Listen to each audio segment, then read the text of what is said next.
EPF recently announced an all-new account called Account 3. This will go live on the 11th of May 2024, which means by the time you guys are watching this video, it's probably already out there. But contrary to many people, especially those in the financial space, I actually think this is kind of a good thing.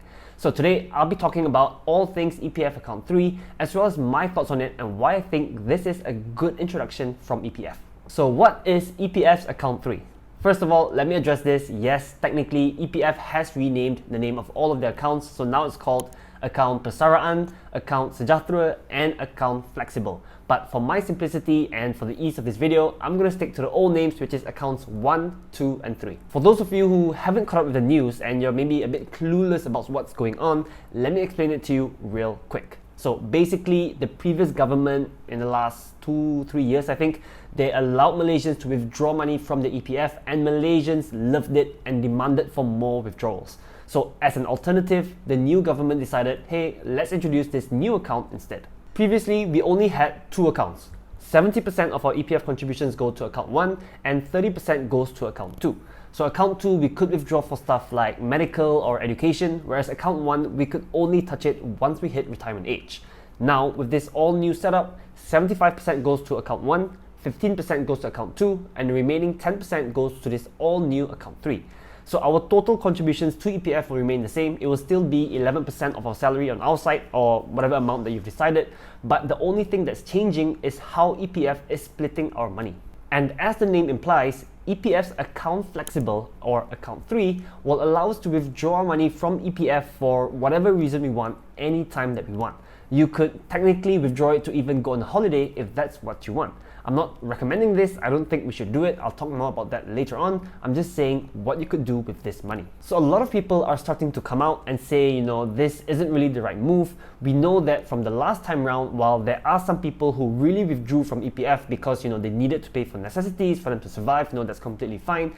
We also know that a lot of people withdrew this money from EPF not for its intended purposes. So maybe they withdrew it to buy a new phone or to go on a holiday. And this is where the problem is. We already know that Malaysians have extremely low EPF savings. In fact, EPF recently came out and said that the median savings of EPF members has hit its lowest amount since 2018. And this stat still blows my mind. More than 6 million Malaysians have less than 10,000 ringgit in their EPF accounts. This is meant for our retirement, and 10,000 ringgit will bring us nowhere. Basically, it'll last us what? 2-3 months maybe. So what people are saying is that we already have this big retirement problem. Allowing for more withdrawals from EPF will just make this problem worse. In my opinion, this actually isn't really a huge deal. Some of you guys might be thinking that I'm a hypocrite because just a year ago I came up with a video saying EPF cannot allow for more withdrawals. But this time round, it's structured a bit different, which is why I have a different view. What I was talking about back then was that before, the government allowed us to withdraw tens of thousands of ringgit from our EPF accounts, regardless of our account size. Obviously, you needed the money, but as long as you had the money, they let you withdraw it if you wanted to. This time round, only 10% of our EPF balance will go to this new Account Fleksibel or Account 3, which is, it's a much smaller amount. It's not huge. So I think this is a good balance between giving some people what they want, but also still forcing people to save their money for retirement.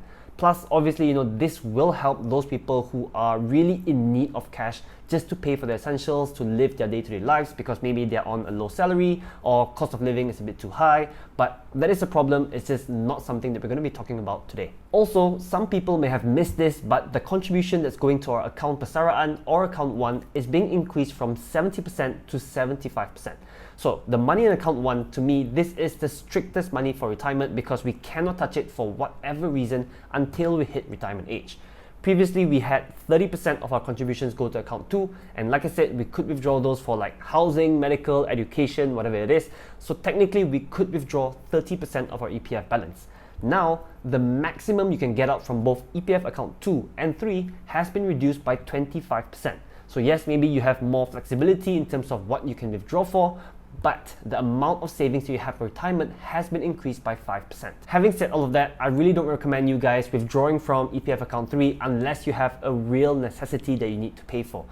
If you wanted to buy, let's say, the latest iPhone, or if you wanted to go on your dream holiday to Bali, then I think you should just save your own money and then go ahead and spend it however you like. Leave this EPF money for retirement as best as you can. But at the end of the day, this is your money. You need to manage it however you want.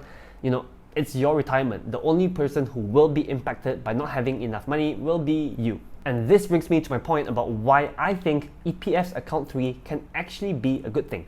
So aside from the obvious where people who are struggling a bit financially, they now have access to a bit more cash to spend on their necessities, for normal people like myself, liquidity can never really be a bad thing. Having this extra amount of access to cash, it's always good. The fact that we have more access to our own cash, how can that be bad? To be honest, if you ask me, if I had the option, I would move 100% of my EPF balance to EPF's account 3. Not that I would want to withdraw the money, but it's good to at least have the option.